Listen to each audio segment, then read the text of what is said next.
evening, and welcome from Snohomish County, just about 25-30 miles north of Seattle. It is time for some Women's Football Alliance tonight, and we've got a good one, a rivalry matchup, if you will.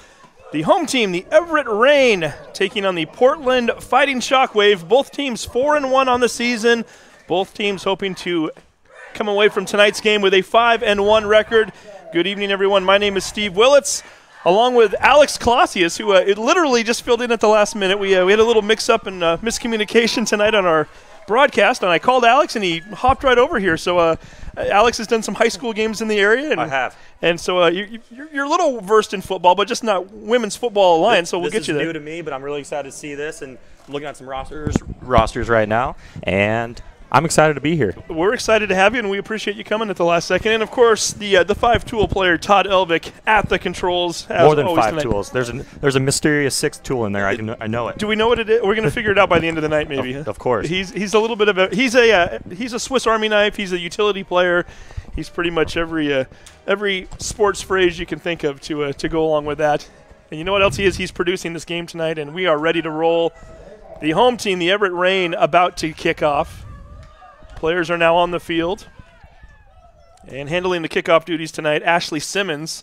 Simmons, who not only does kickoffs, she plays other positions as well, one of which is a kick returner. She had a 75-yard kickoff return last week for a touchdown in the game against the Tacoma Trauma. As she is about to put her foot to this ball and lined up to receive it for the Fighting Shockwave at the 18-yard line. That's number 14, Jackie Lewis. Lewis running out to the left side, trying to catch the corner there. Couldn't quite make it, but does get out to the 36-yard line, and that is where the Shockwave will start with their first offensive possession of the night.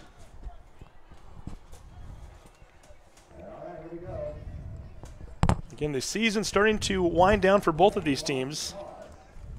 As we get late, both of them looking like they are headed towards the playoffs at the end of the year. And, hey, anytime you can pull off a 4-1 record at any level, at any league, whether it's Division I, which is what Portland plays at, or Division II, which is where Everett is, you will take it. Everett's only lost this year, 20-7 to this very Shockwave team, so we'll see if they can get a little revenge here. These two teams do play each other again coming up on June 2nd. That will be down in Portland. First play of the game. Up the middle there, a little bit of a misdirection. It fooled even me up here. I couldn't even tell who had the ball at first. Nothing like a fullback dive to get it started. 5 yards, great gain on first down. Yeah, that was Jessica Gertis on the carry. We'll get you some of these starters here. Coaching green numbers. 33 on the defensive side of things. That was Marquetta Johnson making the play. Brings up a 4th-and-1 and brings up our first interesting situation of the night, is now the Fighting Shockwave have a decision to make. You got to go for it right here. 4th-and-1. Had a couple of good fullback dives to start off the game. And you kind of wonder if that's not what Coach Price was thinking when he passed it on 3rd-and-1. You know, if I'll use a free play here as long as we don't turn it over, which they almost did. Yeah, that was very close. Then I've got another possession or another play to work with, and I'll go for it. So we'll see what happens. Just a little under 2 minutes into the game. Dropping back to pass, Brittany Wilson into the flat, incomplete. Ball was intended for number 21, Nikki Pelham.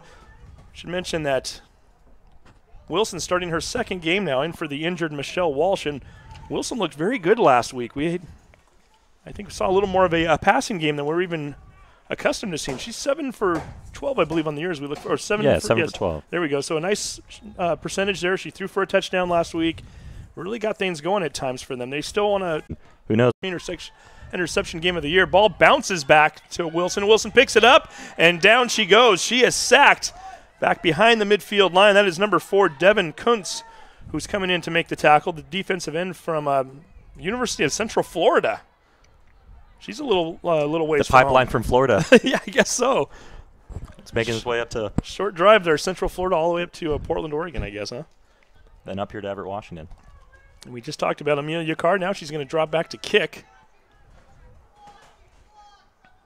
Neither team having a very successful first drive. Turnover on downs for Portland. Everett's going to straight fullback dives. Yeah, literally they lost a yard of that entire thing there. So they were at the 45 when they gave it back to Everett. Now they are at the 44. So once again, Rebecca Dawson on the field for her 2nd. possession of the night. Gertis lined up right behind her. Dawson is the tailback. This time Dawson gets the call. Looking to run off of left tackle. Gets forward for a few yards. Nice job by Casey the Hammer Cornist stepping in to help out on the tackle. Looked as though Boomer Sarah Cooper might have been in there as well. They say she bounced a little bit there, so Hammer Cornist making yet another tackle. Great nickname. You can't teach that. You can't. If you're going to play defense, you might as well be the Hammer, right? Exactly. Nothing wrong with that at all. 3rd and 4 coming up. Last time they were in a 3rd down situation, they elected to pass. Let's see if they keep this one on the ground. So far, Dawson, 2 carries for 6 yards. Gertis, 3 carries, 9 yards. Ferguson hands off to a sweeping number 14, Jackie Lewis. Lewis finds room and then some. Gets the first down, is pulled forward, and finally goes down at the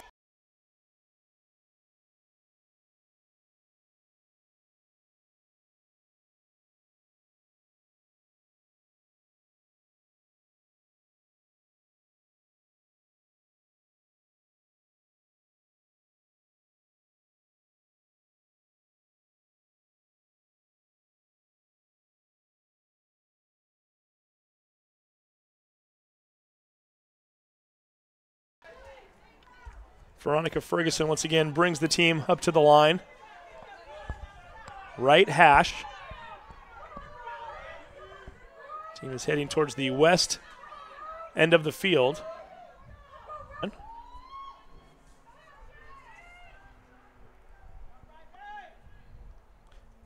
Her 4th carry of the night for 12 yards.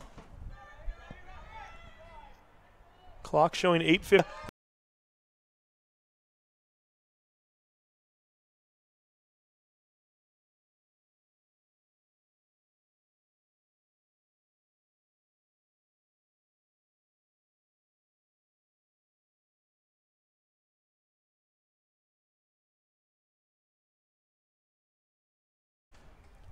And when you look at the stats for this team, especially when you start to look at carries for the season, you've got a Dawson with 48 carries. Johnson has 30. Gertis has 16. Hart has 14. Riggleman, 18.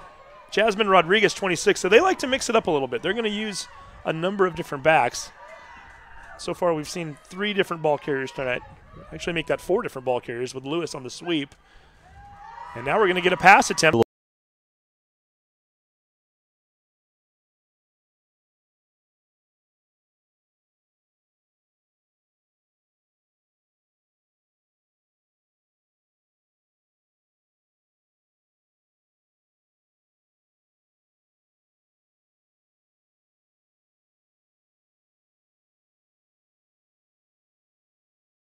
Another end around. You've shown that you can move the ball a little bit on the ground. I mean, really, you're out of field goal range, like you said. Punting games can be kind of suspects at times. You wouldn't want to pin Everett Rain Pack with a. If you gave me a guarantee I could get him within the 5 or the 10, yeah, but we've seen a lot of balls end up on the ground, especially on the long snaps at these games this year, and I just don't know. I think I might do exactly what they're doing right now. Put it in the hands of your defense, who has shown this year that they can stop Everett. So we'll see. Ferguson, and they will now start at their own 31-yard line.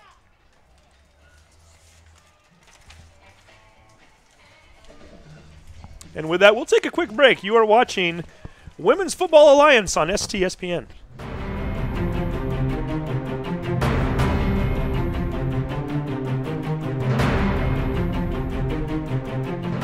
And we're back once again. 5:47 to go. First quarter, no score between the Everett Rain and the Portland Fighting Shockwave. Steve Willits along with Alex Clausius.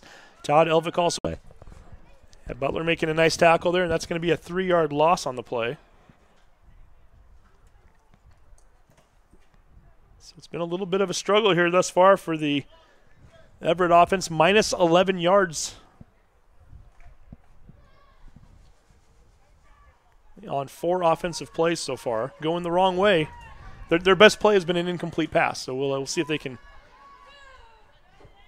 turn that tide right now and get something going here. Okay. I like the trenches. The trenches meeting the 30 to the 30. Not necessarily the O-line, D-line, huh? No, yeah.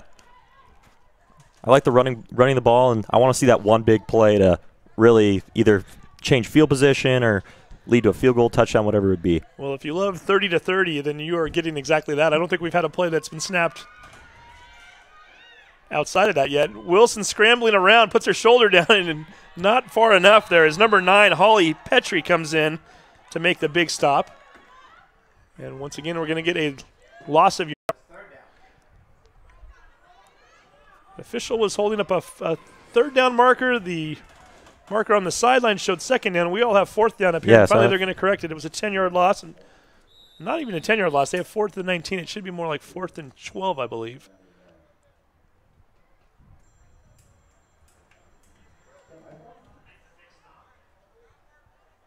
It's interesting. I hear a phone ringing right now.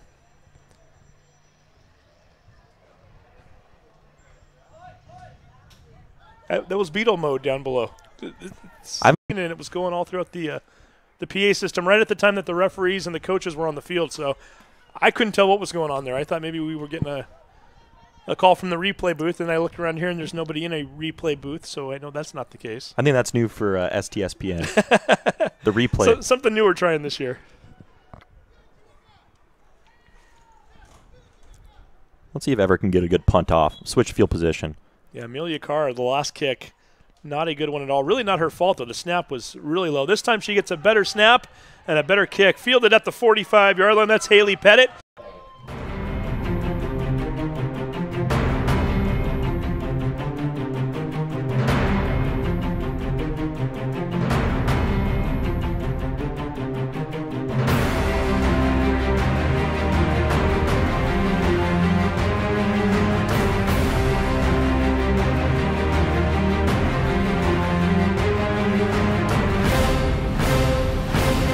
Welcome back once again, Steve Willits, Alex Colassius from Frank Goddard Stadium, home of the Everett Rain tonight as they are taking on the Portland Shockwave, getting the carry one more time.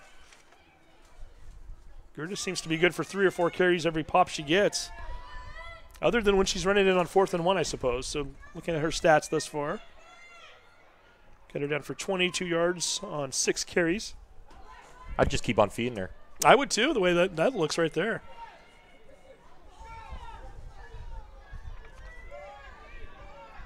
Everett really struggling on offense, but they've played stingy defense so far. 2 4-and-outs.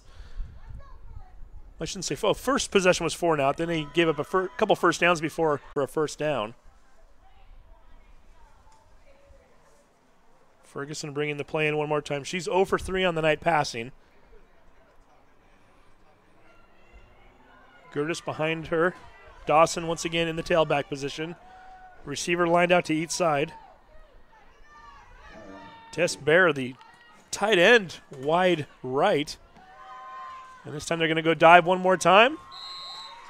No big surprise for anybody as it looks as though Buck Miller wraps her up, holding her to a short gain. And guess what? We've got another 4th down. Back where it's almost.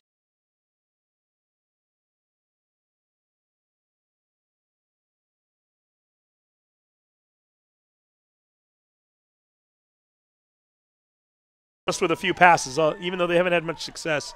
Ferguson has dropped back to throw a few times already tonight. See what she does on this play here. She's going to throw one more time. Screen. Nice catch by Bear. Puts her shoulder down, doesn't get the first down. Ooh. She is down at the 35-yard line and stepping in to make the tackle. Number 21, Nikki Pelham, giving up some size on that play, but she said, no, open field tackle, here I come. And Bear goes down a yard short of the first down. Everett once again.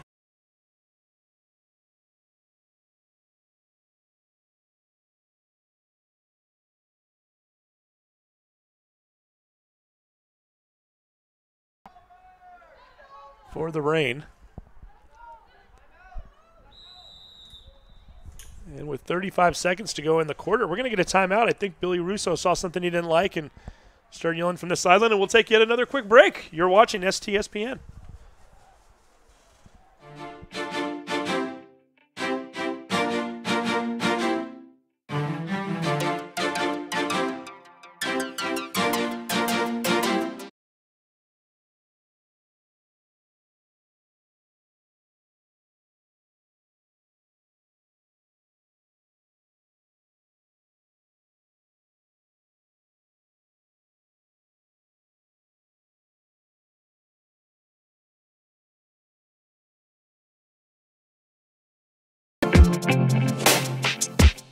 Welcome back once again from Frank Goddard Stadium. No score late first quarter.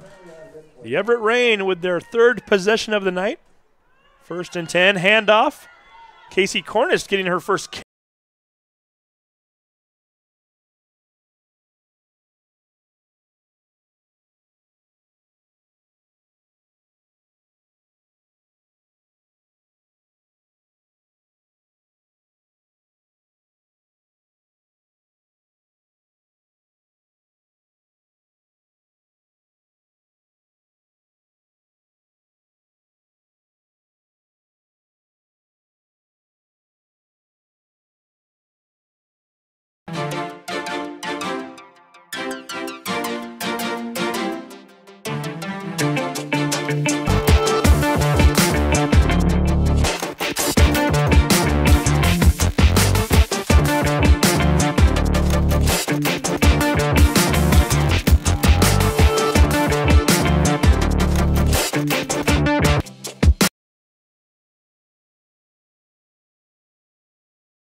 You got Amelia Carr lined up out to the right. I think that might be Simmons out to the left. That is Simmons on the left there. And we're going to get another handoff. Cornist looking for some room. Being dragged down around the collar there. Spins away from it, but to no avail as Jackie Lewis, number 14, scrambling over to make the tackle. But nice fight from Cornist. She's not an easy one to take down. Does get ahead for 2 yards. I think Nora's out for tonight, number 80, or number 6. Being told that Nora Shankman might be out for the game right now, number 6. Our inside source. As a matter of fact, we know it's the 3rd time tonight. Steps into punt. 2 returners lined up back there. Pettit looking for a short kick. Lewis for a longer one. She kicks it off to the left. It bounces at the 46 or 36. Great kick. Great kick. Nice roll at the end of it. It's going to finally stop at the 28-yard line. We'll give her, let's do the math here real quick. Looks like we're going to give her 31 yards on the kick. So with 13:11 to go, the ball, they turn it over on downs. Every time Everett has the ball, they end up punting it away. We've seen Portland do that 3 times, or Everett punted 3 times tonight. Portland 0 for 3 on 4th down conversions. One of them's got to give. You would think at some point, right? Yes. Or does it? You never know. I guess at some point it does because the game can't end 0-0. It cannot. Once again, Veronica Ferguson under center. Quarterback, who's now 1 for 4 on the game after that last completion to Bear. Albeit a 2-yarder this time. A little bit of a rollback towards her. She extended the arm and fell on it. It's one of those plays where I think she could have just held onto the ball from the get-go and maybe picked up an extra 4 or 5 yards and maybe got a little too creative on that play. I like the option route. I like getting on the outside, far away from the tackles or something since, it is still 0-0 in the second quarter. Try something new. Throw a wrinkle in. Yeah, her first carry of the night. They'll end up spotting her for 1 yard. We know she can run it a little too, so we'll wait to see if we see that play again here later on down the road.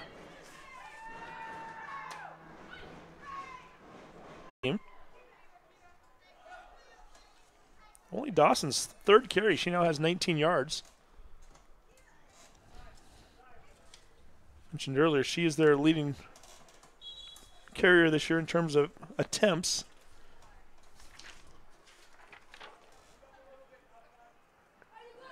Again, 300 yards on the season for her. 5 touchdowns.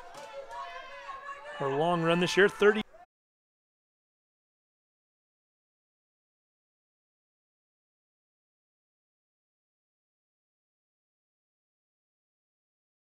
On the play. The option play had 2 good looks right there. Getting away from the fullback dive, trying to get on the outside, create some space, get the playmakers in space. Yeah, last time they ran that option to the left. This time they decided to go right. And I think it was another one of those plays where Ferguson had even kept it herself. I think she could have gotten a few more yards. A little bit of a stutter step there for her. She wasn't too decisive at first, but when she finally pitched it, Dawson made it happen.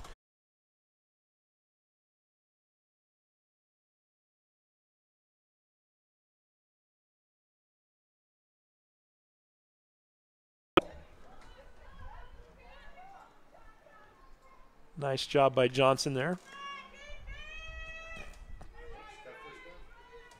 Finding the hole, busting through for 4 yards. It's the ball at the 47-yard line. 10:48 to go, second quarter. No score. Shockwave on the move. On the move indeed. Taking over at their own 28-yard line.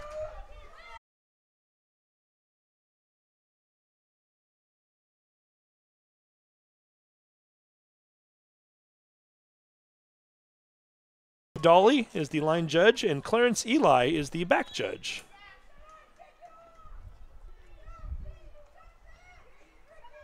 Poor guys didn't think they were going to get to do anything tonight, other than blow their whistle at quarter breaks and touchdowns, and we haven't had any touchdowns yet, only 1 quarter break. It's going to bring up a 1st and 5.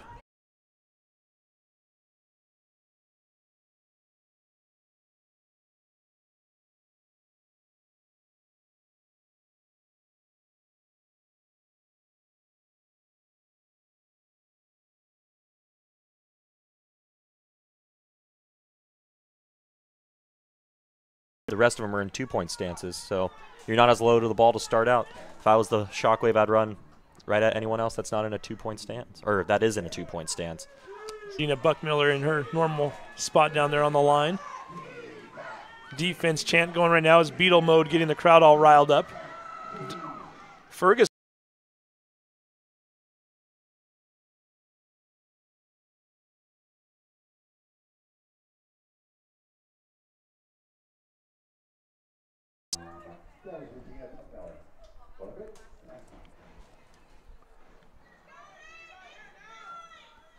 A little bit of overcast here. We're not expecting any rain tonight. It is a little bit on the windy side at times, and we're finding that out here with our window open here as the papers have blown around.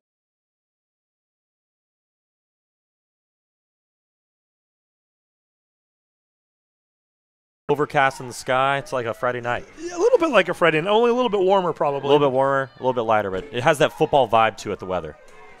It's a good point. It definitely does that. We like the fact that there's more daylight. We're used to watching Friday night lights around here in the fall. We're going to get a handoff to Dawson, left side. And you're absolutely right. Pelham makes a nice stop on the play.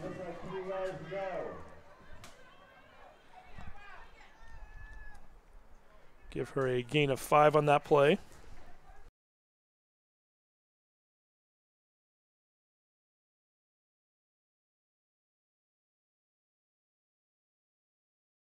Absolutely right. They're just pounding it on the ground right now, recognizing the fact that the passing game wasn't doing them much good, and they've stayed away from it entirely on this drive. One referee is at the 25, the other at the 24. We'll see where they spot her. Might have given her forward momentum.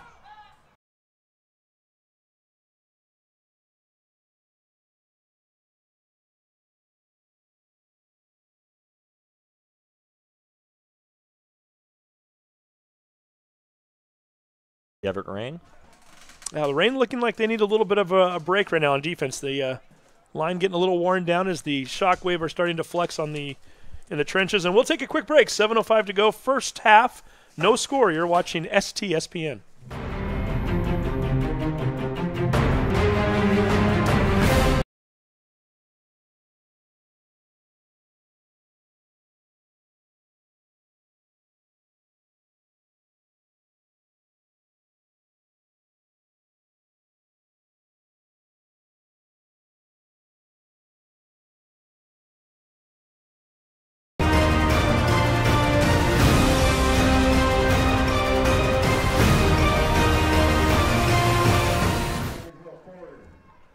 Welcome back once again from Frank Goddard Stadium, the Everett Rail.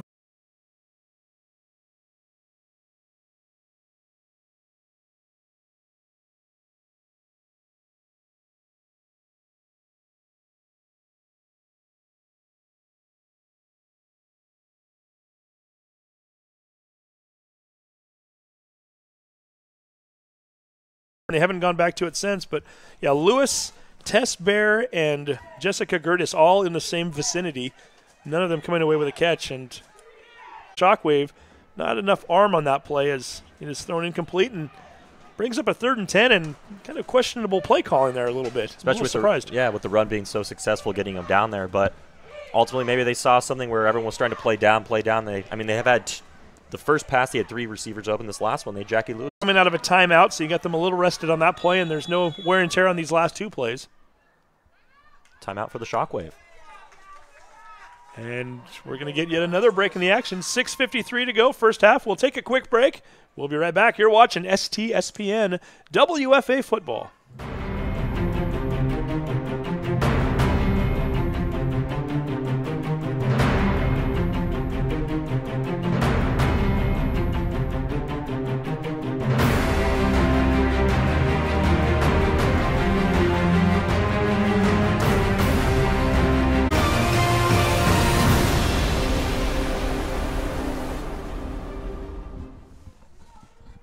.53 to go, second quarter from Frank Goddard Stadium. And the Portland Fighting Shockwave are now looking at a 3rd and 10 after 2 incomplete passes. See if they're going to go for the trifecta here. Veronica Ferguson under center.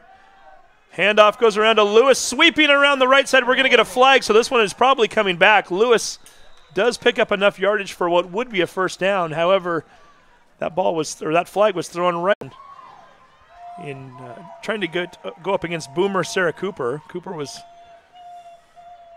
trying to prevent Lewis from sweeping around the side and was held in the process. And penalties are just crucial for teams that run the ball too.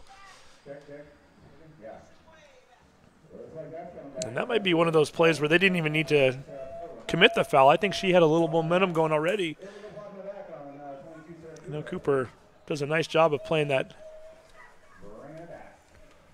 hybrid outside backer defense. See Dawson, number 24. And again, you've got Lewis in there out on the wide side of the field, so you can't really do a sweep with her. You'd be running to the short side. Let's see what they do here. I think they're going long to 14. See if they can get it to her. They're looking long. Lewis going over the middle. Intercepted Amelia Carr. She had 3 last week and 2 pick sixes on the year. Can she do it again? Down the sideline she goes. 20, 10, 5, touchdown, Everett Rain, Amelia Carr. Lewis, the intended receiver, they put her on a deep slant there. Carr stepping right in front of the pass, shooting off to the right side, going right down the sideline and outrunning everybody. We've got our first points of the game, and it's for the home team. That had some great speed down the sideline, too. She's put her at running back right there. Great stride. Well, we saw this last week. Second possession of the game for Tacoma. And they threw a pass on the right sideline that she just stepped right in front of it in the quarter. 6-0 Everett. And now they're going to see if they can add to it here. Going for 2. Siva and Pelham in the backfield. Maybe a little razzle-dazzle. Yeah, Wilson shotgun formation. Looking to pass over the middle. Incomplete. And I'm not sure who the intended receiver was there. 85 Holland. She took a hard shot. Getting up a little slow. Sheena Holland from Edmonds Woodway. We'll take a quick break. You're watching STSPN.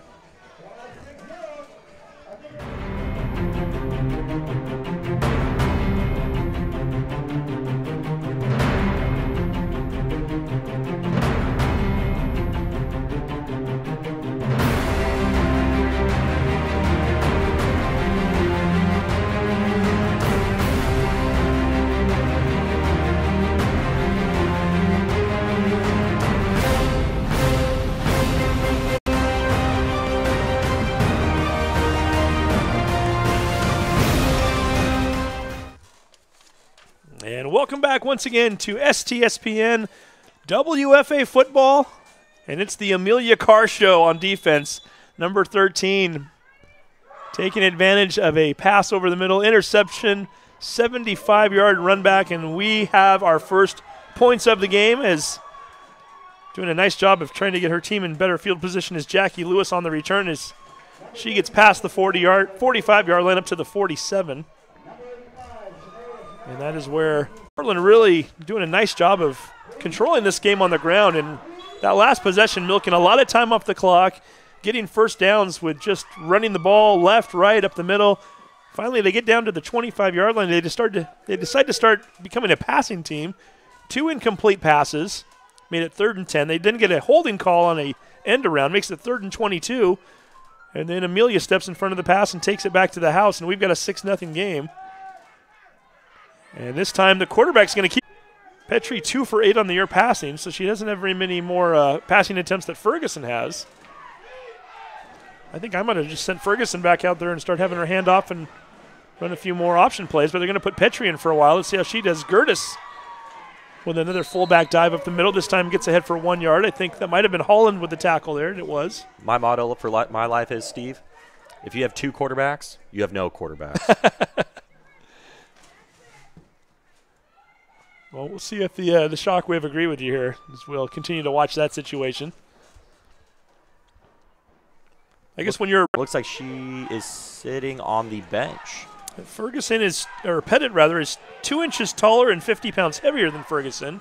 So she does bring a little more of a physical element to the game if they want that. She's going to pitch that one out to Dawson in the backfield. Dawson stops, fumbles the ball. And the Reign have recovered.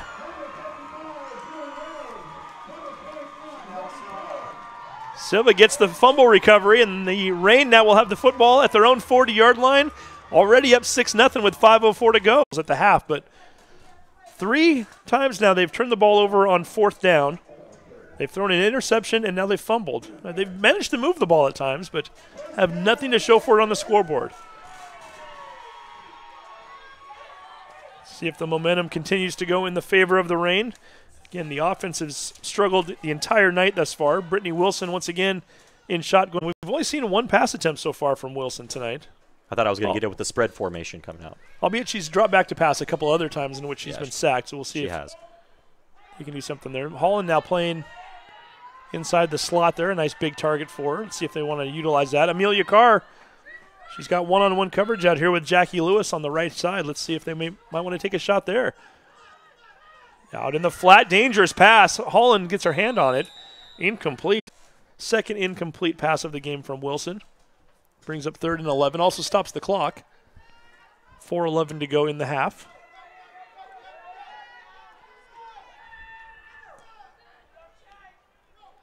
Simmons back in there now playing receiver on the left side. Nikki Pelham gets the handoff. Finding a little space. Finally brought down at the 44-yard line after a gain of 5. A couple in their usual set where they put Pettit as the up back player, then they drop Lewis behind her. Pettit playing more of a safety valve. We're also ready for a bad kick. Another rough snap. That one's going to hit at the 39. Bounces a little bit. Lewis finally picks it up. Got some space out here on the left. Amelia Carr, the punter, steps up to prevent her from getting even more yardage as she gets past the 50-yard line around the 49. Second possession tonight.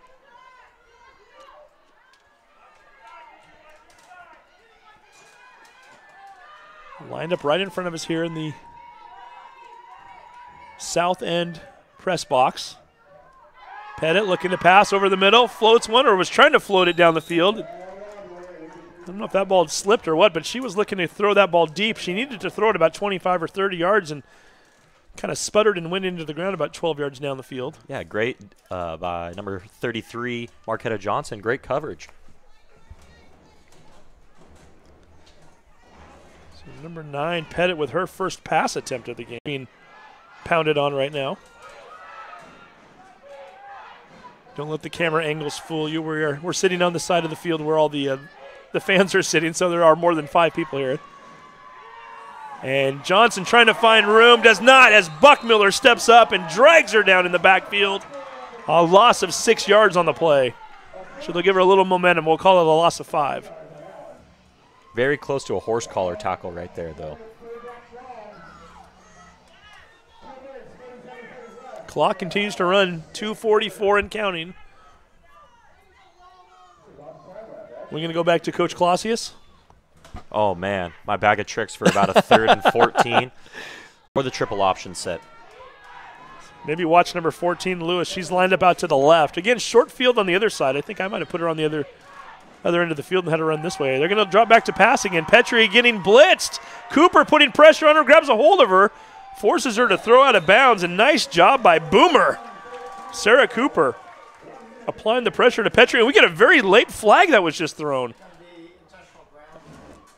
Was there someone in the area? Oh, no, sideline warning. They're calling sideline warning against Portland. Is that going to be a warning or is that going to actually be a penalty? We'll see.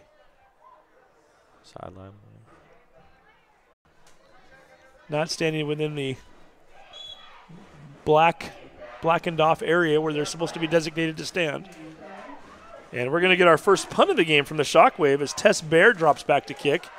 She is standing at her own 33-yard line. 1:56 showing on the clock.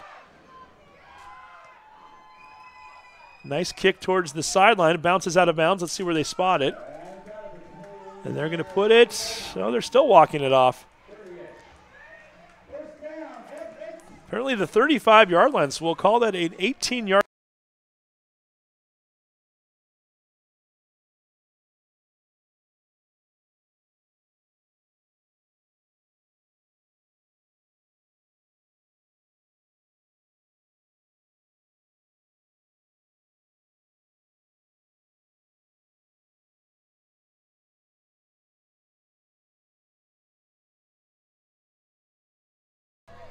And she's shown in the past that Players make plays. She can play offense. She can catch if the ball's thrown to her. We'll see if they give her an opportunity here.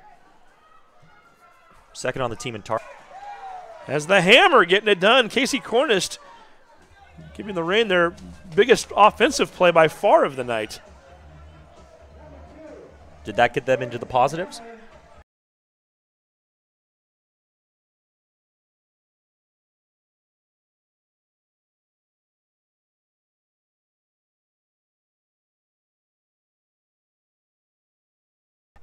.128 and counting. High formation. Number 99, Lindsey Rogers playing fullback. Cornist once again. Or grabbing on and holding on for the ride there. She's finally able to make the play, but not before the Hammer gets more positive yardage. We'll give her 5 on the play. Just clicked under a minute, too, here, so.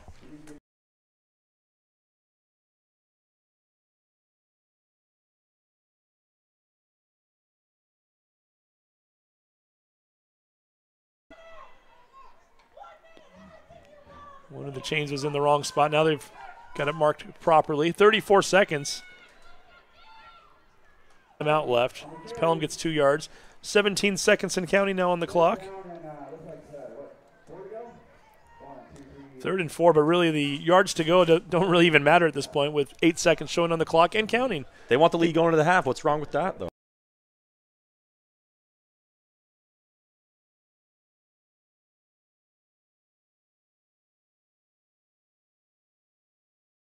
Of a first half that has been interesting nonetheless.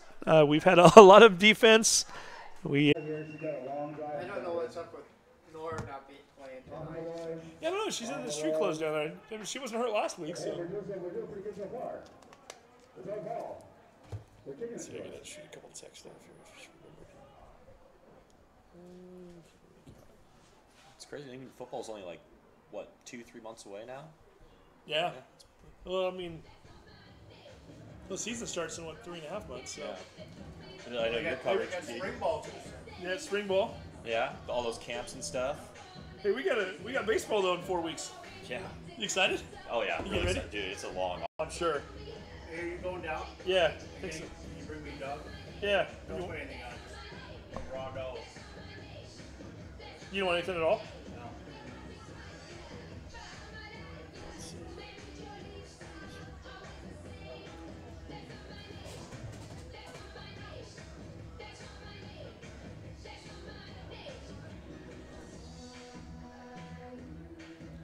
You want anything?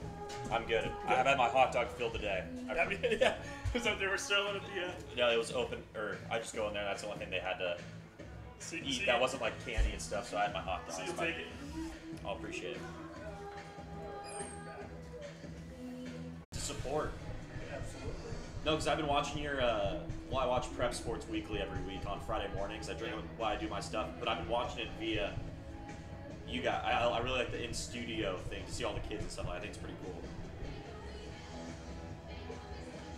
Yeah, no, it's pretty cool. I like doing it. We just did the state championship lacrosse last night for girls. How'd that go?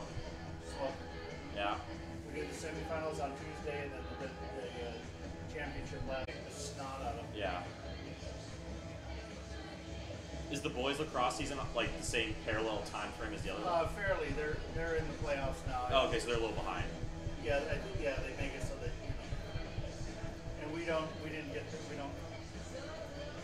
get junior boys because their main guy was helping produce for me, but.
And welcome back once again to Frank Goddard Stadium as we are just about ready for the second half kickoff between the Everett Reign and the Portland Fighting Shockwave. Steve Willits with Alex Colassius. Alex, the Reign ahead on the scoreboard 6-0, but you just added up the stats. Certainly they do not have the advantage there, do they? Exactly.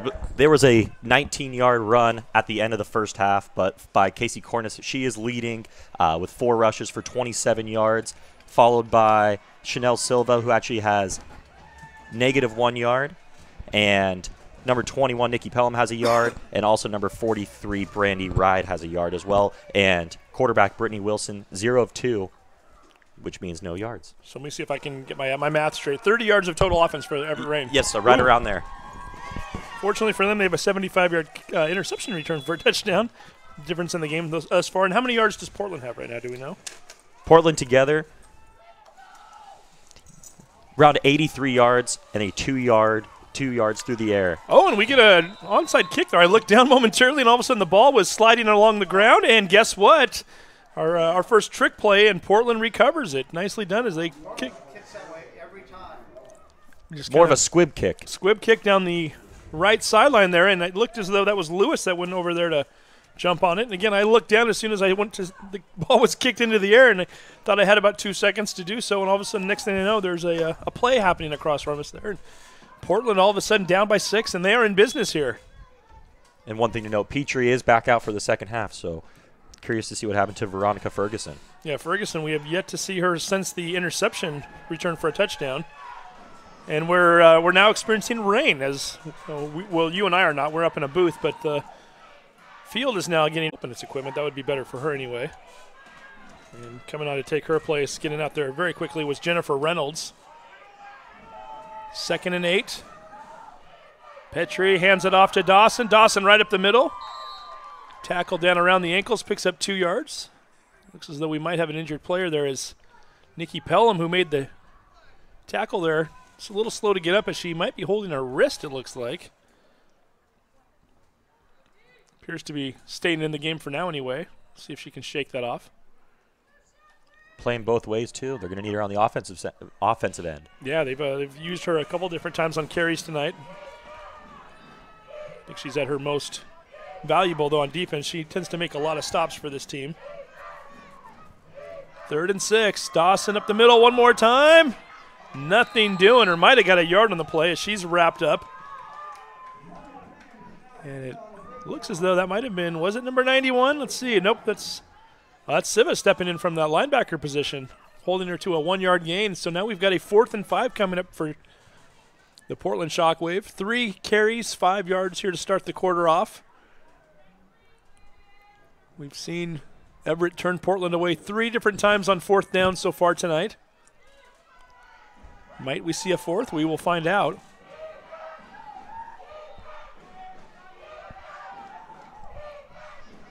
I formation. Dawson and Gertis lined up in the backfield. Pass over the middle to Bear. Bear catches it. No, she drops it.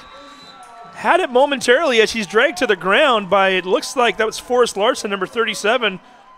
Larson starts to bring her down to the ground, and in doing so, the ball pops out of Bear's hand. Incomplete.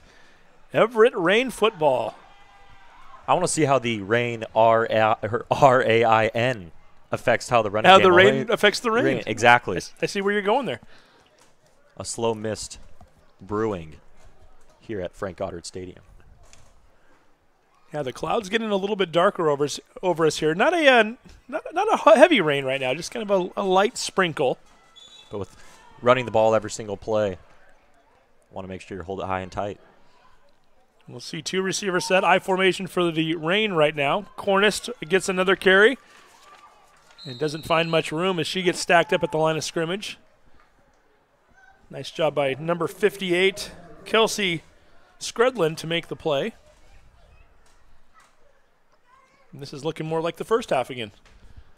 Although I like the fact that they're keeping Cornish in to get a couple more carries now. She has, what did you have her at, 27 yards? Yeah, 27 yards. The big play, the 19-yard carry, led the Everett Reign with 27 yards at the half. She had, what, 24 yards on her last 2 carries. I think she had a Yes. 5-yarder right after that. So perhaps they thought they might have found something there that they were going to try to exploit. And, of course, as soon as I say that, she's no longer in the backfield as Siva's back there in the shotgun formation with Wilson. We get a whistle. Somebody that's not on the line. Billy Russo seeing something he didn't like, and we're going to get a timeout. We'll take a quick break. You're watching the Everett Rain versus the Portland Fighting Shockwave on STSPN.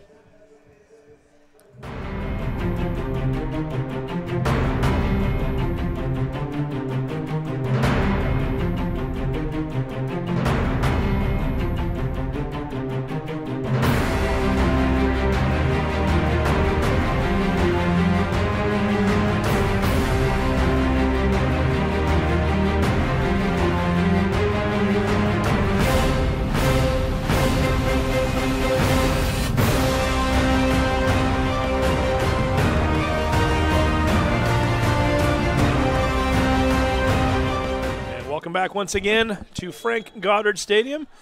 Everett Rain seen something they didn't like on offense, called a timeout.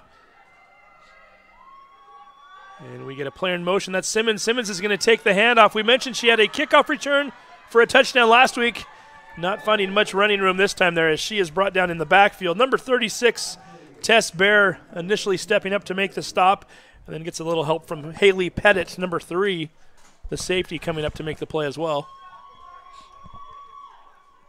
Bring up a 3rd and 12. Yeah, I think during the Portland drive, the clock didn't stop once.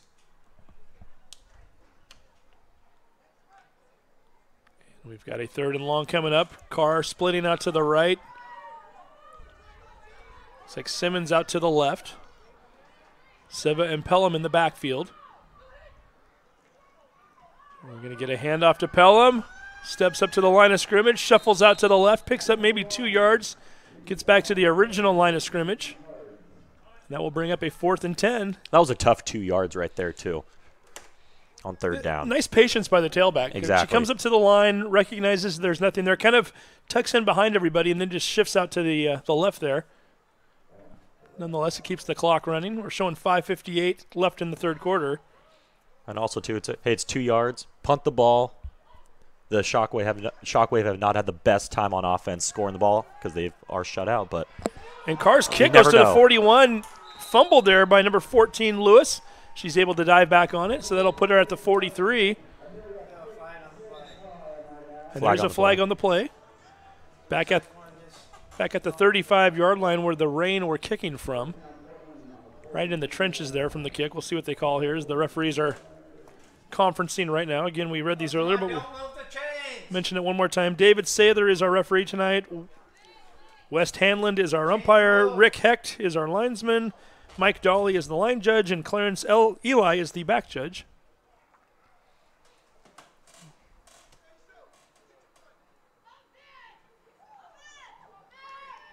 Yeah, they're going to get for roughing the center, I believe.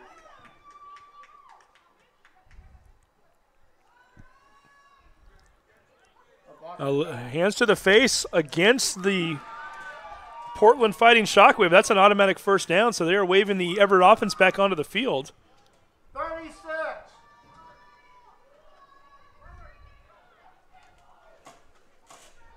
Big break right there for the Everett Rain. Huge break right there. There's still some confusion on the field, and now we get a 2nd flag thrown. I think that's going to be called against the Portland coaching staff. Tim Price and his staff on the field right now, they didn't like what was going on at all. As a matter of fact, they've yet to even bring their defense up towards the line of scrimmage, and they kept everybody back. They kept arguing, and finally the referee said, yeah, we've heard enough, and we're going to march it off. So 30 yards of penalties being marched off there. Matches their total yards for the first half. If that's what it takes, right? That puts the ball on the Portland 44-yard line as Price is still out there talking to the head official, wanting more of an explanation as to what's going on.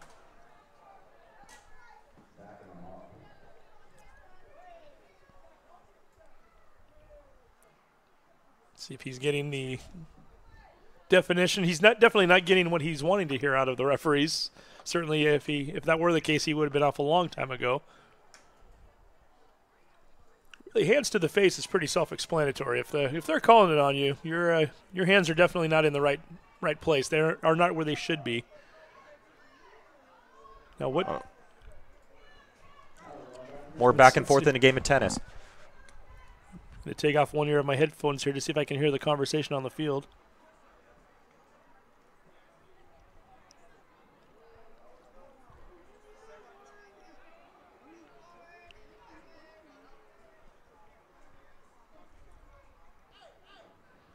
Couldn't quite hear all of that, whatever it was. Billy Russo listens to the official, takes what he needs from that conversation, heads right back to the sideline, and now the Reign will be snapping the ball from their own 41-yard line. Bottom line, first down and 10. A little bit of confusion, and we're ready to play football one more time. 5:44 to go, third quarter. Brittany Wilson once again right under center.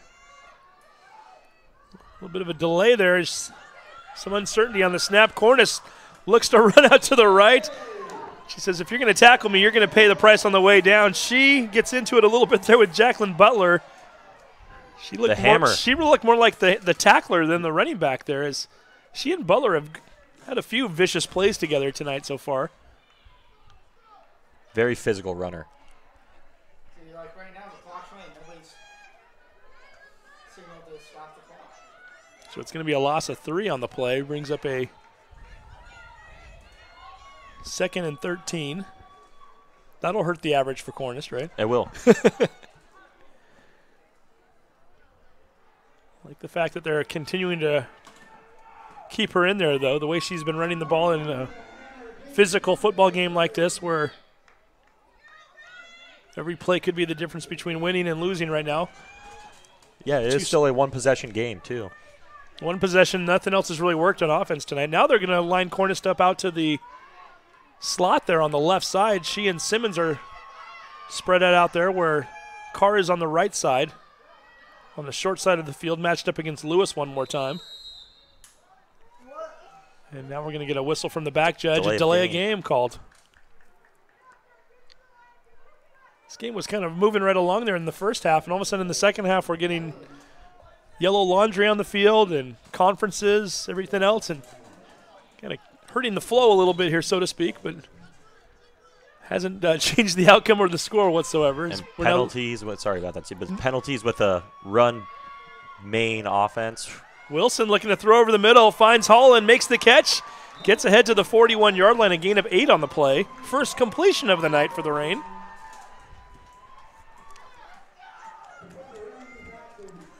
Not a bad call right there. 2nd and 18. They're not expecting you to do anything over the middle, and you let your tight end drag over there and get open and pick up some yards.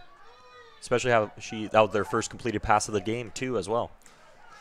And not a bad time to do it. You keep the clock running, which is essential in a game in which you have the lead. 3rd and 11 coming up. Need to get to right around the 49-yard line on the other side of midfield.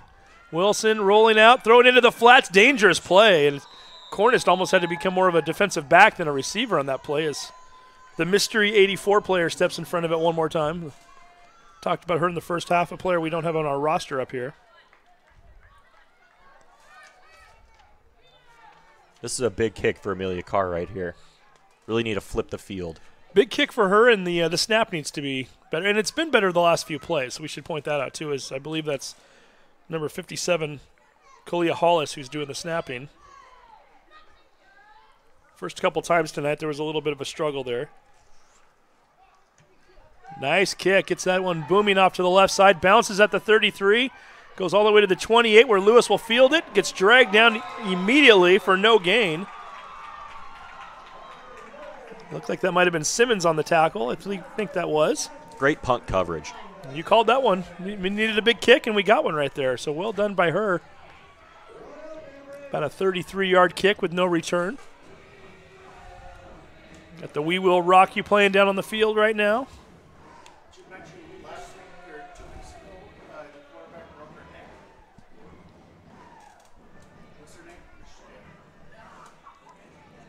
Get the ball on the 27-yard line.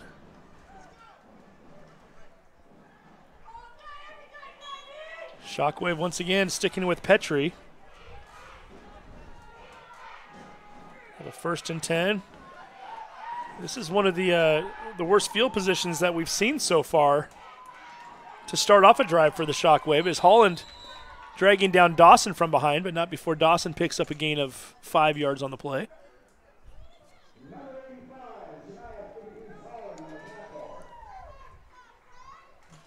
We haven't seen a lot of Jackie Lewis recently, whether it's sweeps or passes or. We saw her on the kick return just now, but that didn't work very well. But you're absolutely right. They might be going back to her. What do we have? Unofficially 2 carries on the night? 1 carry, but She was wide open on that one pass play early in the first half, and then was one sweep with the block in the back away from another 15, 20 yard. She's a playmaker. I think they're a little leery after the, oh, there we go, pitch. That was almost a forward pitch to Johnson. Vicious hit there by both players as Amelia Carr steps up to make a play. It might have even prevented her from getting a first down. That's going to be close. It looks to be maybe a yard short or a half yard short. Oh, they're going to say nope, that she did in fact get the first down. After seeing Lewis on that sweep in the first quarter, I thought we were going to start seeing the ball in number 14's hands a lot more, and we've yet to do so really, other than, like you mentioned, a play that was called back. She was wide open on the one-pass play, and then, of course, she was the intended receiver on the play in which Amelia Carr intercepted it and ran for a touchdown, but she's lined up on the short side of the field. If you're going to sweep her, this might be the time, and no, they're not going to do it. They're going to hand off to Dawson, who for the first time tonight, really watching her line up in a fullback position. She's been running back at that tailback spot all evening and manages to pick up 2 yards on the play. The triple option feed. You're looking at that defensive tackle first as you're coming through the zone. If they're right there and they would be contained, that's when you take it, bring it out, and have a sweep play. So if you read it right, you should always have an advantage. The read option, and it didn't quite get read correctly there from the Portland side of things on that play. That can also happen. For the Everett folks, they like that. That's what they're wanting, is they're continuing to pitch a shutout here. We're down to 1:33 to go in the third quarter. Dawson's going to stay in that fullback position, lined up behind her. Gabriella Johnson. You hear the fans chanting defense below us. They're excited. Johnson taking the pitch. She's got some wheels, getting some running room, finding a first down, and then some. Wow. Finally steps out of bounds. Let's see if she got past the midfield marker. And, in fact, they're going to mark it at the 49-yard line.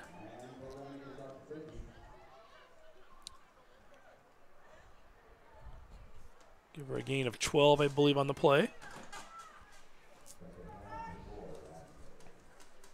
Or chain game. They're quick down the field. They're quicker than I am at being able to spot plays and add up yards. I had her for about 13 yards. 13 sounds good there.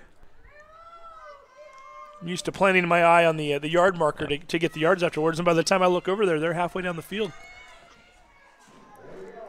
It's a quick crew. They're doing a nice job. That's a thankless job at times, and we appreciate them for being out there tonight. Shockwave on the rain side of the field. A late pitch to Johnson. Draws the defense in. She's got some room. Shifts it in her hand to the left. And finally gets dragged down out of bounds at the 28-yard line. A 21-yard pickup for Gabriella Johnson. And here come the Shockwave with 1:03 to go here in the third quarter, with a chance to potentially tie or even take the lead. Back to that triple option look has led to 2 straight big plays, Steve. Petrie runs all the way over to the sideline to get the play. Getting close to the end of the third quarter as well. This is where we saw Portland go away from the running game and trying to convert a few passes last time they were down this deep. I'm wondering if perhaps they've changed their game plan after the results weren't in their favor last time. Dawson and Johnson one more time in the backfield. Petrie hands to Dawson. Dawson being dragged down by Buckmiller.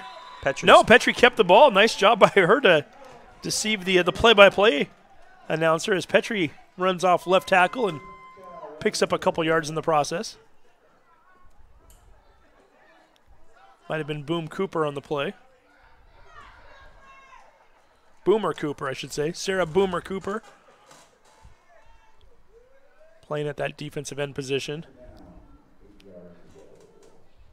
Rain have been doing a nice job all night. Ride, Buckmiller. Both playing on the left side of the line right now. Jennifer Reynolds also lined up on the defensive line along with Cooper. This time they're going to run to the right.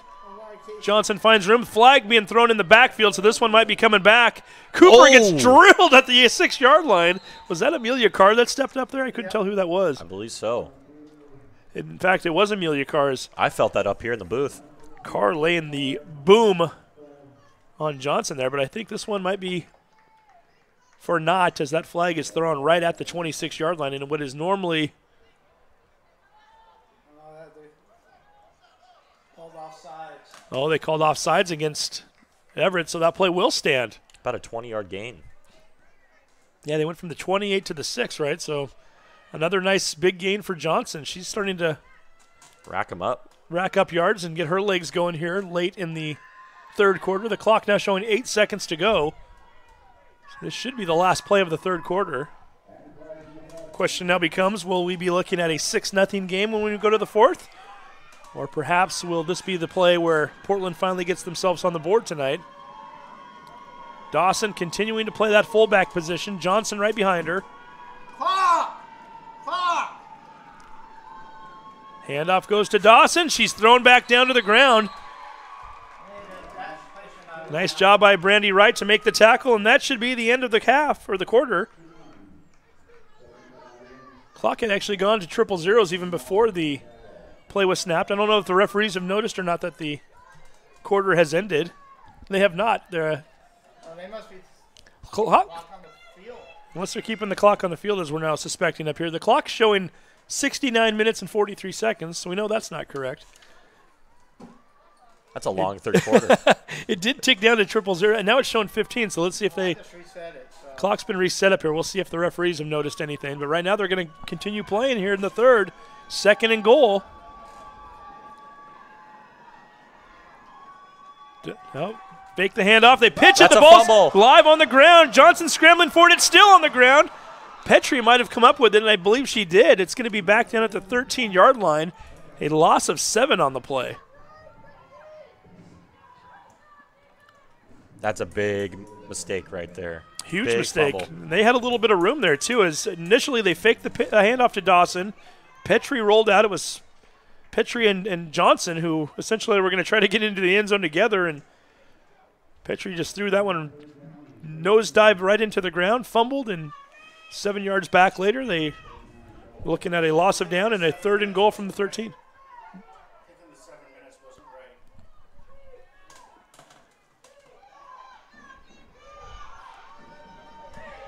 Big third down. 3rd and goal from the 13. This might be a pass play here. You've got Lewis out to one side, and in fact, they're going to pass. Again, 2 receivers in the same vicinity. They throw to the fullback, Gertis. Drops it incomplete. I think even if she had caught that, she was probably going to go down instantly at the 8-yard line, but we'll never know as the ball falls incomplete, and we're now looking at a 4th and goal from the 14. What's your 4th and 14 goal-to-go play? Flea flicker? You know, the way Johnson's running the football right now, I think I would run another. I mean, in a way, you're kind of playing field position at this point too, right? Even if you don't get it, it's not as though the Reign have been stellar on offense tonight. So I think you give it to your player who's had the most success tonight so far, and she's not even on the field right now, and that would be Gabriella Johnson, who's been racking up the yards here in the third quarter. They're going to look to pass instead over the middle. Batted down, incomplete as Siva gets her hand up on it. Intended receiver, I believe, was number 14, Lewis. It was. Jackie Lewis dragging over the middle again. They needed to get into the end zone. Lewis ran that pattern about 5 yards short. Nonetheless, ball falls incomplete. And once again, the Everett Reign bend but don't break on defense, as Portland has had numerous opportunities tonight, and they have yet to score a single point.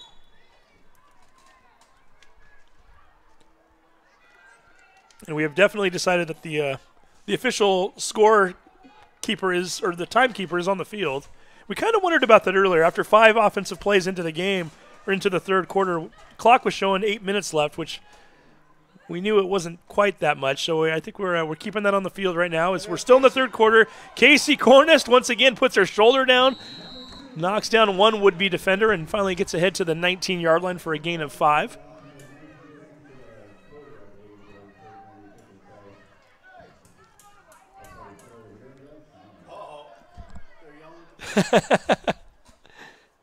And now they're yelling at the booth for the who's running the clock. I think the referees have finally decided that they were going to call the quarter off one way or the other. But nonetheless, the players are going to the benches. I believe that is the end of the third quarter with our score still the Everett Reign 6, the Portland Fighting Shockwave 0. Stay tuned as we will come back for the exciting conclusion in the fourth quarter of this game You're watching Women's Football Alliance on STSPN.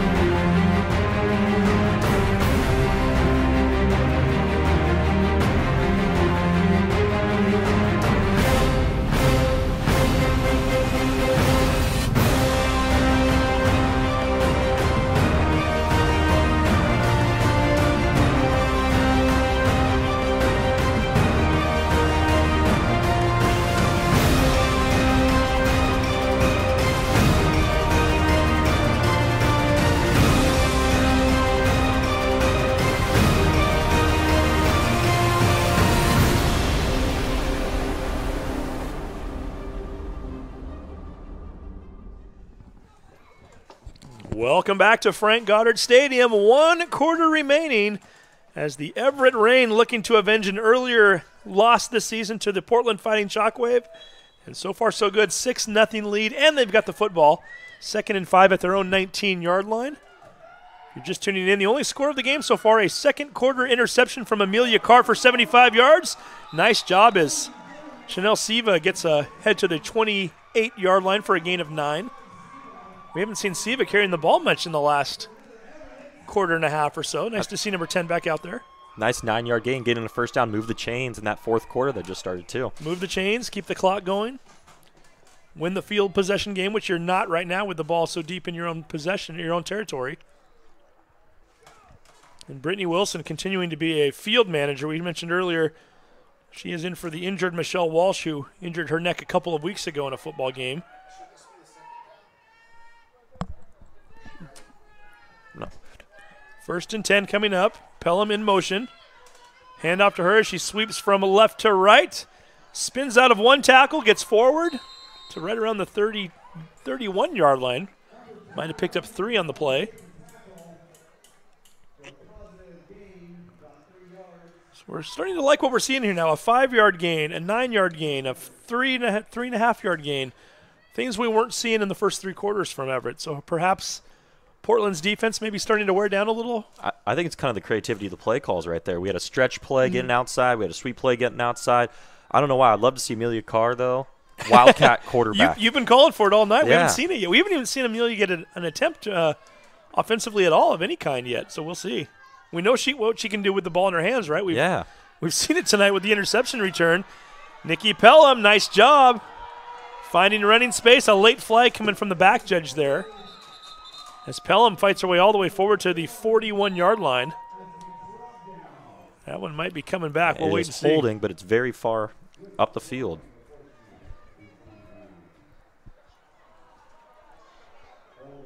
And, in fact, it was holding. Yeah, that very late call, so it was right at the end of the play.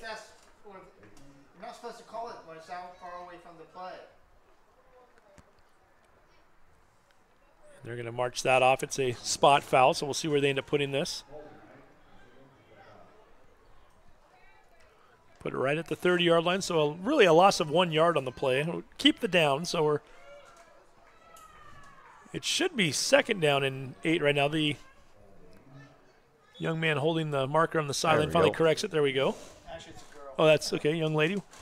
Sorry, I can fairly say I'm across the field from her, so it's hard to tell from here. And I stole the binoculars. 2nd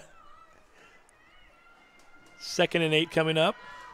Wilson once again under center I formation. Handoff back to Pelham. Pelham fights her way off of one tackler, dove forward for an extra yard or 2 at the very end of that play. It's going to bring up a 3rd and long one more time. 13:02 to go in the game. The passing game hasn't been your it's been kind of your kryptonite so far tonight, more or less, for both teams, really. So do you want to put the ball up in the air right now, or do you want to maybe try to get the first down on the ground and at the very least keep the clock running and get that much closer to the 000s? I'm going wide side of the field sweep, slot sweep. Wide side of the field. Okay, well, let's see. I'm trying to get some people in space, try to make one person miss, try to get a big play out of it.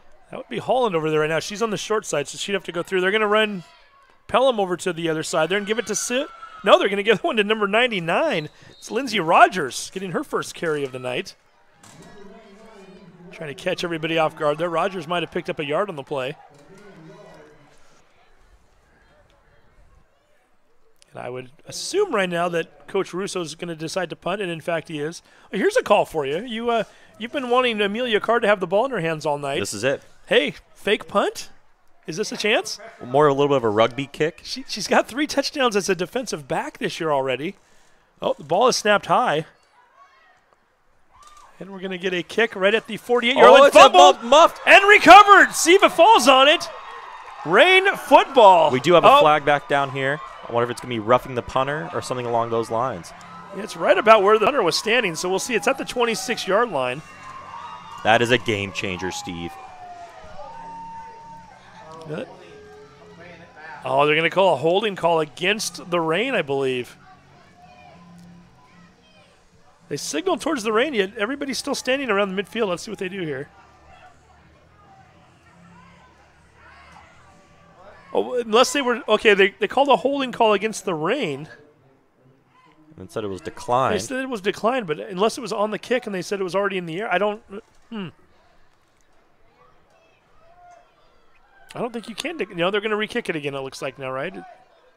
Bringing everybody back. Coach Price wants an explanation, and quite frankly, I don't blame him on that one. Yeah, we all want an explanation on that one.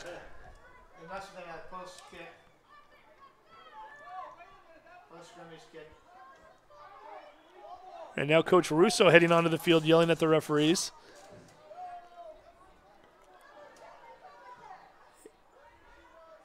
To my knowledge, Alex, it shouldn't matter when the hold occurred, whether it was before or after the kick. Either way, it's still a penalty on them. It's still a penalty on them, and that should not be Rain football. But let's see what they do here. Bring it back, re-kick. A little bit strange if it was, in fact, after the kick, because then you would be the defensive team and not the offensive team. But I think, in fact, that's what they're going to do now is force Carr to kick this one more time. And that was huge with the muff punt by Jackie Lewis, too. And this becomes the challenge, too. The chain gang, again, moving everything so quickly afterwards, it's hard to gauge where, in fact, the ball was, where it is now. I think the referees are struggling with it at times, too, a little bit, as they are trying to decide now where the ball needs to be placed. All they need to do is watch STSPN.com while they're refereeing, and they'd have it all set. Todd Elbick, I like the idea up here. And now they're going to move it all the way back to the 20-yard line. I believe the original line of scrimmage on that play was the 34. It was a spot foul, so it could have, in fact, been a hold in the backfield, obviously. It was near the punter. So that really, really hurts them. Not only do you not get the possession, but you get pushed way back now. Lewis is even standing within the midfield line. She's at the 48-yard line, 47-yard line, ready to catch this punt as Billy Russo continues to get an explanation from the referees. Boy, what a costly hold at any rate, though. You could have had the football and now at the Portland 47, and now you're looking to kick to them, and boy, if you botch the snap, and we've seen that happen. And Jackie Lewis is on her side positive Shockwave field right here, too. They're 40, 45 yards away if she just catches it, and that's not even if she runs either. We've seen Lewis struggle to catch these punts tonight, though. She's muffed a few of them already. Let's see if we can maybe get that lucky again if you're a Rain fan. Russo continuing to want an explanation. 11:44 left in the game.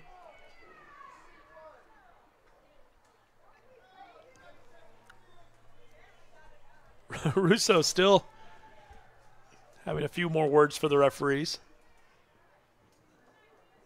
The ball's not going to be in the same spot. And now we're going to march it back one more time. It looks as though they're going to pick it up. And now Coach Price says, okay, now it's my turn. Now it's my turn to give you a part of my mind and where I think the ball should be.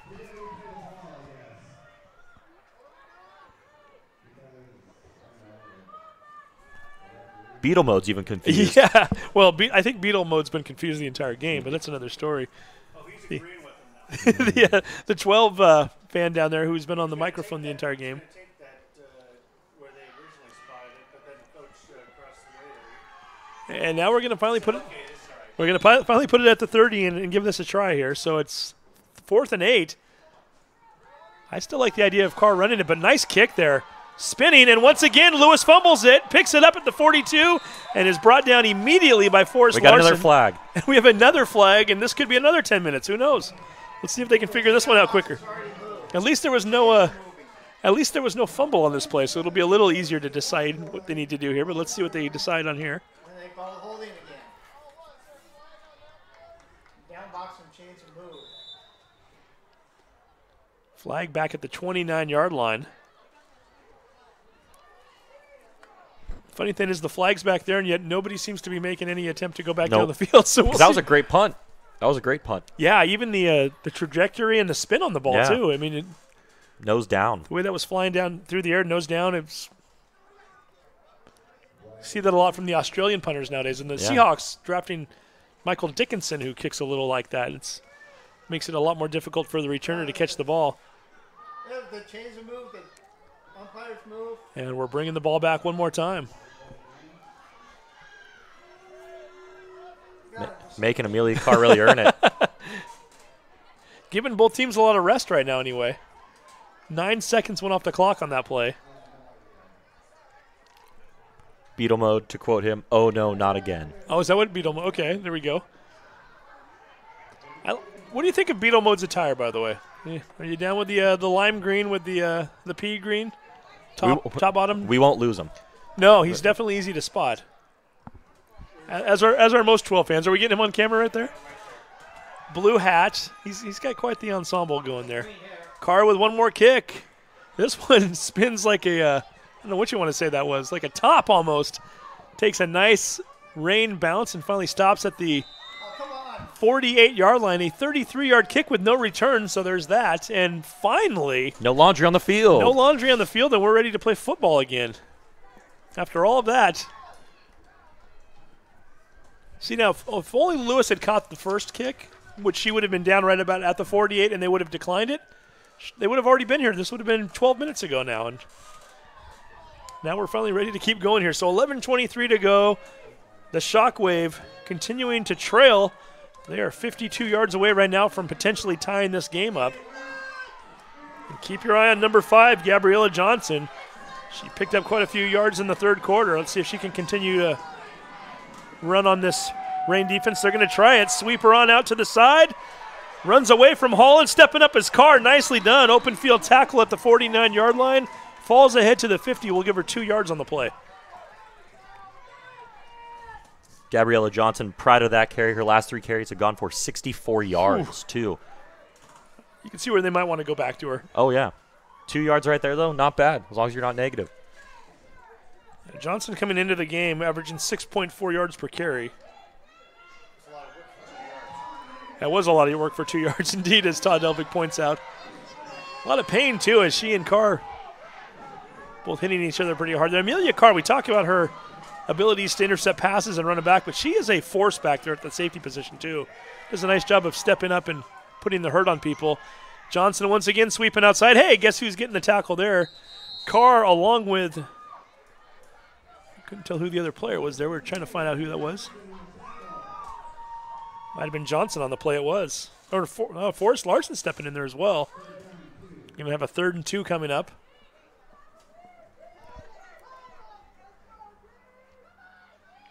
Left side of the field now is the football. Yet to see Dawson on a carry on this drive. Perhaps is this time for her to go with one of her signature carries right up the middle. Decoy. Decoy one more time. Decoy and perhaps a pitch play, an yeah, option. Yeah, exactly.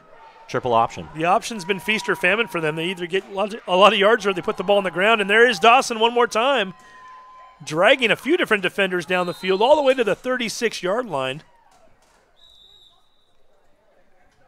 She's going to pick up about 8 yards on the play. 9:40 left on the clock, fourth quarter. Rain trying to hold on to this 6-0 lead. Unofficially, I think we have this down as Portland as having 6 possessions now on the Everett side of the field, and they've yet to score a single point. They look over at the sideline. Petrie under center. She has Pettit lined up out to the right. Doesn't matter. They're going to go Dawson up the middle one more time into the backfield, all the way down towards the marker. It's a little short. About 9.5 yards on the play, give or take. So we'll look at a 2nd and short coming up. Billy Russo's on the field. I have a feeling he's going to want a timeout here. Back-to-back, 8 yards, then 9 yards right there. Timeout, regroup, rally the troops. And 9:09 left in the game. We get a timeout. We'll take a break. An exciting finish coming up. You don't want to go anywhere. You're watching STSPN.com.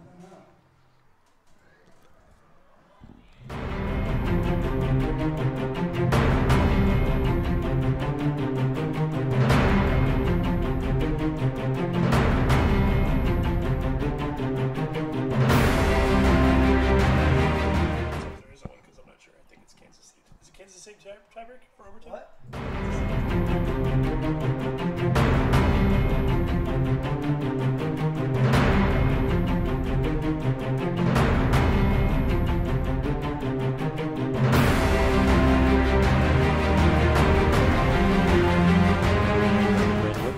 We are indeed hoping the Everett Rain win this. As here we go once more. 9:09 remaining in the 4th quarter. The Shockwave are on the move. 2nd and 1 coming up from the Rain 28-yard line. Holly Petrie under center one more time. Gabriella Johnson gets the first down, spins into a tackler, and is finally dropped at the 25, but not before she moves the chains. Something of note, too, one of the Everett Rain coaches has flip-flops on turf. That'll get a few pellets in your feet at the end of the night, right? I don't think those two have ever been together. Flip-flops and synthetic turf. 25 yards from pay dirt. 8:58 to go, 4th quarter. We're going to get a I guess that was an option. It's working. Petrie's still on her feet. Finally goes out of bounds inside the red zone down to the 18-yard line. She had that momentary thought where she wanted to pitch to Johnson. Only problem, Johnson was in front of her and not behind her. All of a sudden, I think it confused even the defense to the point where nobody knew what to do, and Petrie just kept running. That's a big play right there, too. Gets him in the red zone. Gets him into the red zone, gets some 2nd and very short yardage again. Just about ready to move the chains one more time. Yeah, the defender went up to throw her hands up to block it. And her hands were up, she ran right by it. It was almost as though the miscommunication on the offense threw the defense off to the point where it turned a negative play into a positive for the Shockwave, and now they're in business here. Running towards that west side of the field right now. 8:20 showing on the clock. Dawson, one more play inside the 10-yard line, or right around the 10-yard line. And a late flag thrown as they are across the field from us and down about 60 yards. So I'm not sure what just happened there. We'll try to figure it out here. As that was at the very end of the tackle. And they're going to get a face mask call. That'll be a half the distance to the goal. That'll put that ball right around the 5-yard line, 1st down and goal. That's exactly what they're going to call. This is the 2nd time this half that they've been inside the 10-yard line. The big play on that particular drive was on 2nd down and goal from the 6. The fumble on the option play that led to a 7-yard loss, which ultimately led to Everett stopping them on downs. Let's see if they can get one more of those right now. The offensive line of Portland really wearing down Everett this quarter in particular, as the holes seem to be getting bigger, and Dawson and Johnson are picking up more and more yards. Dawson up the middle, lunging towards the goal line, is thrown down right around the 1-yard line, just a little bit short. Another fullback dive. That's what I'm calling. Hey, why not? Fullback dive, maybe even have Petrie just keep it at this point. Who knows? We'll see what they do here. It's always nice to have a quarterback that can move a little bit. And like we saw her have that 9-yard run earlier on the not botched play, but unique play. We'll go with that. Yeah, she does not have any touchdown runs on the year thus far. She came into the game with 9 carries for 20 yards on the season. Another threat. So we will see what they do here. 7:23 and counting. Dawson and Johnson behind her. Petrie under center. Handoff to Dawson, trying to get into the end zone and pulled down from behind. It might have been Shania Holland on the tackle there. She wrapped her up and threw her backwards. In fact, that was Holland.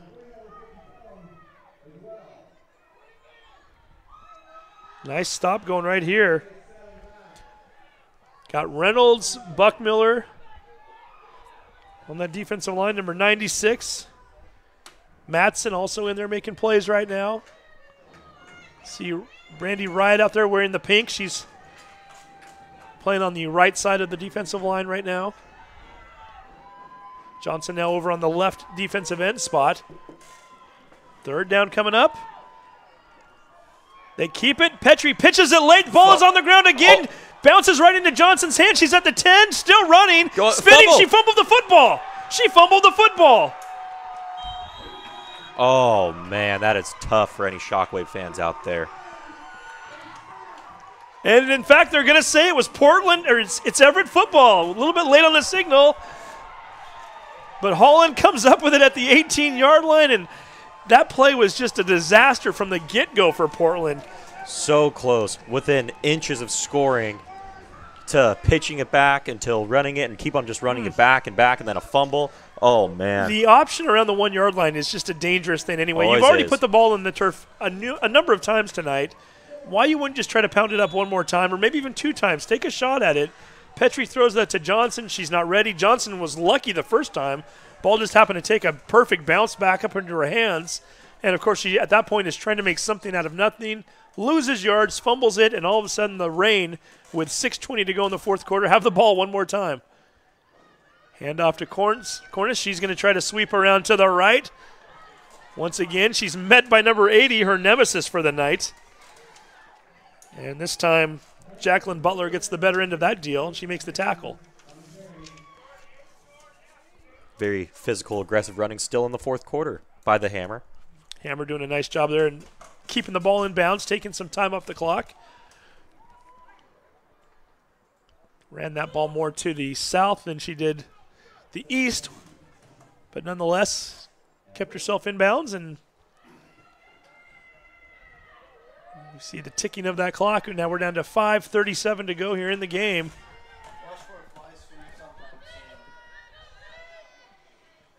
Handoff up the middle. Looks like that might be Nikki Pelham back in the game.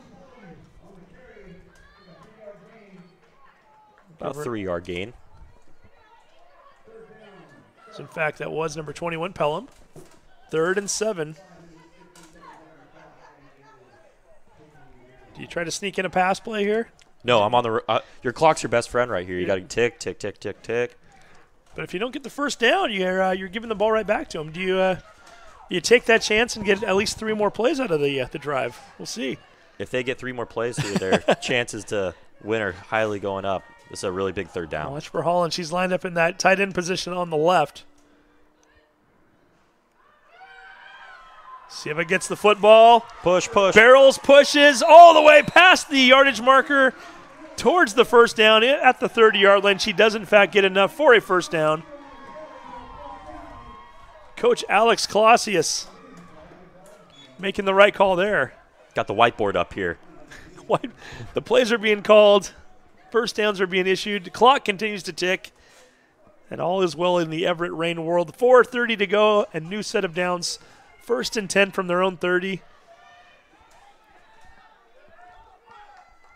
And you can just sense right now that Portland is realizing that they need to come up with a big play here very soon, or they're going to be in a lot of trouble tonight.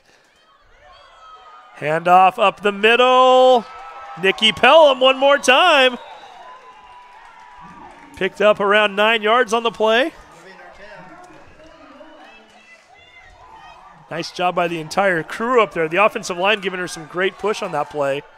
Are they bringing out the change? They're calling that a first down. Oh, they are going to say it was a first down. Okay. Give a shout out to some of those linemen right now. Shani Matson, number 96. You've got Kalia Hollis, number 57.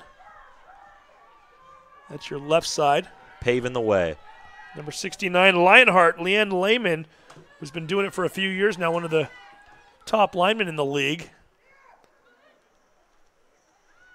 They tried to run it to the right this time and not finding much room as Stephanie A. steps up to make a play. I'm not even going to try to say her name unless you want to give it a shot. About 20 letters in that last name.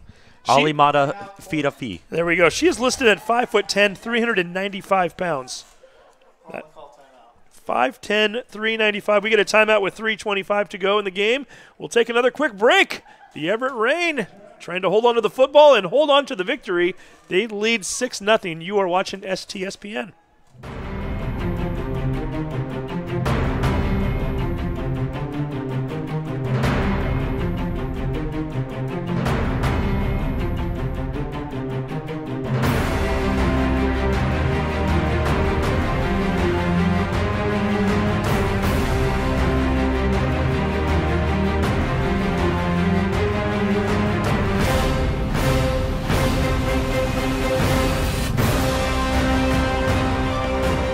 We are back once again at Frank Goddard Stadium. Could it be? Will it be? Will the Everett Rain hold on to the victory? They are trying to defeat the Portland Fighting Shockwave. Division I team at that for a Division II Rain squad. Team that lost to Portland 20-7 last month. And the Rain pick up a few more yards there. Nice job of stepping up to make a tackle. That's number 36, Tess Bears. Nikki Pelham gets another carry. Picks up 3 on the play. 3rd and 7. Portland needing a huge stop right here as the clock now showing 3 minutes even and counting. If the Rain can get a first down on this play, that would, I wouldn't say it would seal the deal, but it would get a lot closer, that's for sure. It would be awfully tough for them to even 2 minutes down, have the ball and try to throw their way down the field where they've only completed 1 or 2 passes the entire night. So, yeah, neither one of these teams built to come back with a 2-minute offense, that's for sure. Wilson to Cornist. Cornist runs hard, spins, falls down at the 48-yard line. Nice job by the Hammer, getting a few more yards. 4th and 2 coming up. 4th and 2.5-ish. 2:20 showing on the clock. Coach Price calls a timeout for Portland. Let's go ahead and keep it right here. What do you do right now? oh man, If you're going to punt, you better get that snap clean. you know what? I mean, even I think you go for it just because even if you don't miss right here, it's still 48 yards in an offense that's primarily run-based. It's really tough to get down the field 48 yards running the ball. True. An offense that's been picking up big chunks of yards in open field, though. So it's when they get inside the 10 and the 20 that they've struggled a little bit. So you certainly don't want to give Johnson a chance to bust off a 20 or 30-yard run real quickly either. Yeah, exactly. And then also Amelia Carr with 7 interceptions on the year too, and Nikki Pelham too. It's tough to throw the ball in this Everett Rain secondary/defense. And they, in fact, are going to bring the punt team. No, they're not. Carr started to line up in her usual spot, keeps going, so they're going to go for it. Again, you need to get to midfield. Siva's playing fullback. Cornist is still back at the tailback position. 2:19 left.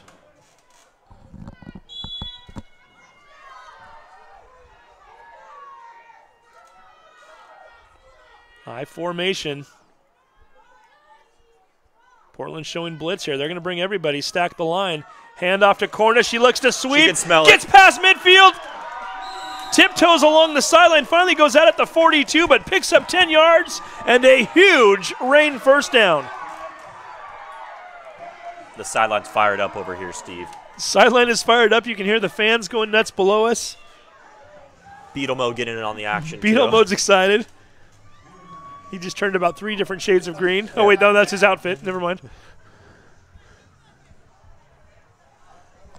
Big first down. That doesn't seal it or cement it, but it looks good. Let's just go with that one. Looks like a good 2 minutes left. And we're at the 2-minute mark right now. Run the clock out. Siva and Cornist continuing to line up behind Wilson.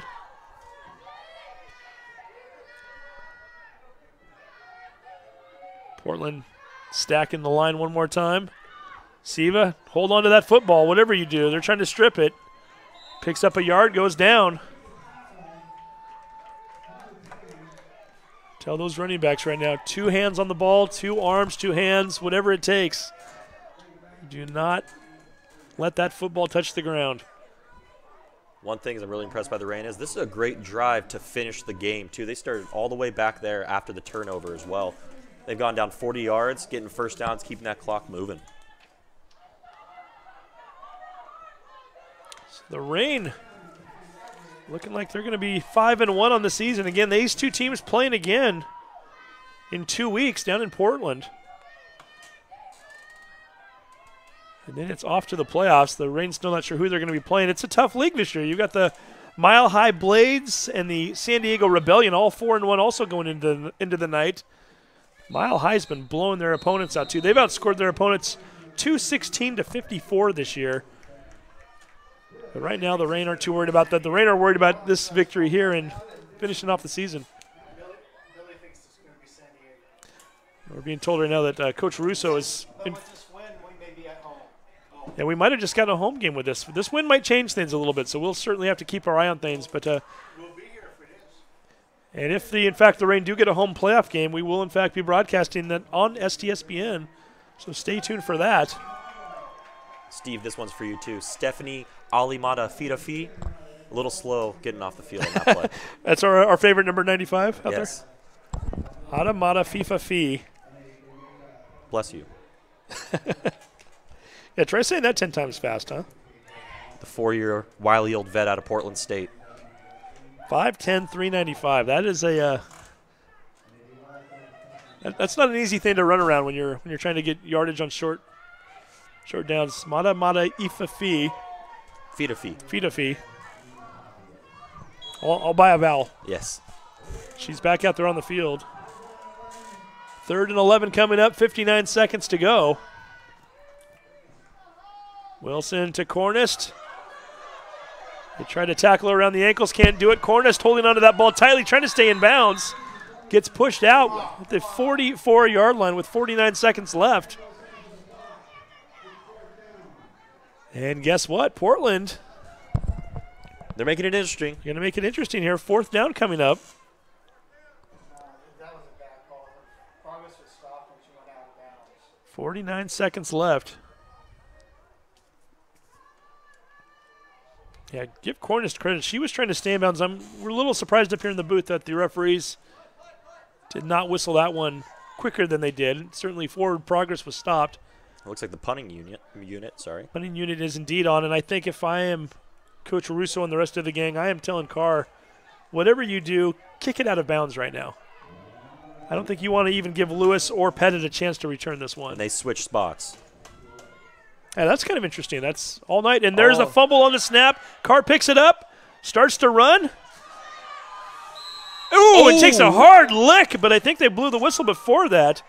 Number 25, Kylie Sanders stepping up to make a huge hit on her.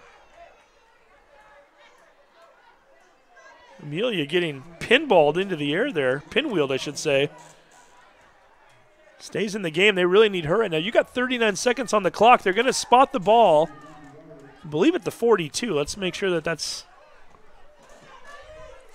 Yeah, they're going to say she stepped out of bounds at the 42, so you've got 58 yards to go, 39 seconds left. I tell Amelia Carr, you're playing deep safety. You're almost playing center field. Well, and I'm not worried about the pass as much as I'm worried about the run. Again, they've broken off some big runs tonight. You don't want to let them get into the backfield and past everybody, and certainly with Johnson's speed and Dawson's ability to run up the middle, they are still a threat. Don't let the 0 deceive you on the board there. They've picked up yards at times tonight. Crowd starting to get loud. Petrie drops back to pass, drops the football. Keep in mind, it's raining out. It's wet. Holland tries to chase her down. Finally tucks it away, runs out of bounds at the 45. Be careful on the late hit. I was just going to say the same thing. Siva came over there and put a little knock on her at the 46-yard line there. They're going to call it a 4-yard gain, and more importantly, 9 seconds tick off the clock. We're now showing 30 left. And Petrie got out of bounds right there, too. Siva, you got to be careful right there. Don't need 15 yards is really big in this situation. That was my initial thought as soon as they saw that contact made. Incidental, but nonetheless, they could still call that from time to time. Rain continues to come down. Through the air and defensively. God, I got to use the wordplay as much as I can. Hey, why not? Go for it. It's there for the taking, right? 54 yards to potentially tie or take the lead. A lot of confusion. Delay of game. And they called the delay of game, so Back 5 judge. more yards back. Yeah, Petrie trying to get Johnson to go from her spot in the backfield out to the slot. A little confusion there, and it took more time than it should have. It's going to make it 2nd and 11 from the 41.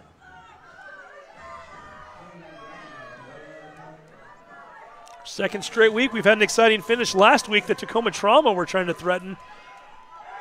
Rain held on to win that one by 4. Into the flat, incomplete. Wow. That could have been interesting. Dawson trying to find some open space out there. She was open. She was going to have a few yards to work with, too. Certainly there were defenders out there, but anytime you're in the open field with a good quality running back, you never know. Brings up 3rd and 11. 24 seconds remaining.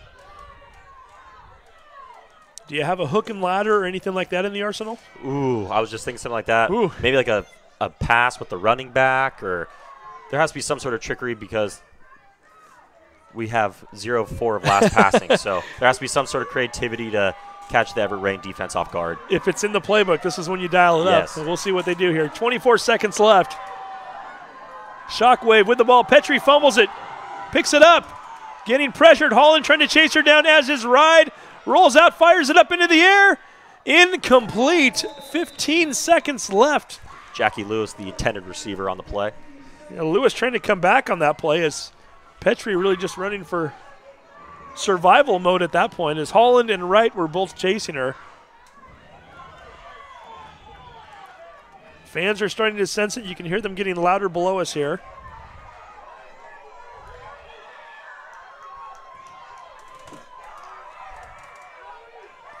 This could be the final play of the game, 4th and 11. They need to get to the Rain 48-yard line just to keep, or actually more like the 47.5, just to keep the drive alive. Loudest we've heard the audience all evening. Petrie looking down the field, over the middle, incomplete! Amelia Carr, number 84, again the player we don't have on the roster, was the intended receiver. And all the Rain have to do now is take one snap, fall on it, and get on out of here with a victory. Those are the best kind of victories. Indeed they are. Anytime you get those clocks at zeros and you've got the opponent outscored, it's a nice one, right? Just kneeing it, that's what I meant. Hey, you gotta love kneeing. And that could we've seen some adventurous snaps tonight, so we're not going to count this as a victory just quite yet.